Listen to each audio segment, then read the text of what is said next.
Kaloor stadium നവീകരണവുമായി ബന്ധപ്പെട്ട വിവാദത്തിൽ ഉരുണ്ട് കളിച്ച് കായിക മന്ത്രി വി അബ്ദുറഹ്മാൻ എല്ലാം GCDയെ വിശദീകരിച്ചിട്ടുണ്ട് എന്നും സ്പോൺസറെ കണ്ടെത്തിയത് സുതാര്യമായിട്ടാണ് എന്നുമാണ് മന്ത്രിയുടെ മറുപടി. എന്നാൽ GCDയുടെ നടപടിക്രമങ്ങളിൽ സുതാര്യത ഇല്ലെന്നും സ്പോൺസറുടെ പ്രവൃത്തി പരിചയം പരിശോധിക്കണമായിരുന്നുവെന്നും ഉമാ തോമസ് MLA പ്രതികരിച്ചു. കലൂർ സ്റ്റേഡിയം നവീകരണവുമായി ബന്ധപ്പെട്ട വിവാദത്തിൽ വ്യക്തമായ ഉത്തരമില്ലാതെ സർക്കാരും GCDയെയും എല്ലാം സുതാര്യമെന്നും GCDയെ വിശദീകരണം നൽകിയെന്നും കായികമന്ത്രി വി അബ്ദുറഹ്മാൻ പ്രതികരിച്ചു.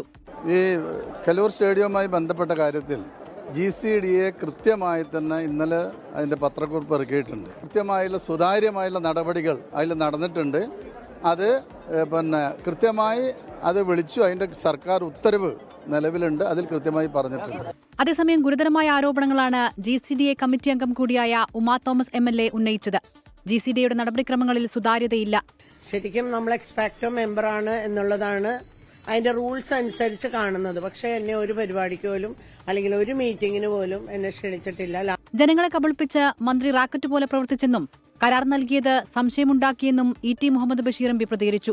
ജനങ്ങളെ കബളിപ്പിച്ചിട്ട് അതിലൊരു വലിയ ഒരു റാക്കറ്റിന്റെ സ്വഭാവത്തിലാണ് വർക്ക് ചെയ്തിട്ടത്. അതിന്റെ കോൺട്രാക്ട് കൊടുത്ത നടപടി, അതിന്റെ മറ്റു കാര്യങ്ങളൊക്കെ തന്നെ വളരെയേറെ സംശയങ്ങൾ ഉണ്ടാക്കിയിട്ടുണ്ട്. വിവാദങ്ങൾക്കിടെ നാളെ GCDA യോഗം ചേരും. 24 കൊച്ചി.